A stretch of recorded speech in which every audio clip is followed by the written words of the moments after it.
আর কিয়ামতের মাঠে বহু নেকি ফ্রি ফ্রি পাওয়া যাবে। এটা কি জানেন?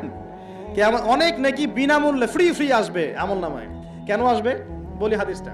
নবী সাল্লাল্লাহু আলাইহি ওয়াসাল্লাম বলেছেন, তোমরা কি জানো সবচেয়ে বড় মিসকিনকে, দরিদ্র মানুষকে, মিসকিনকে? সাহাবীরা বলছেন, আমরা তো মনে করি যার সম্পদ কম সেই মিসকিন।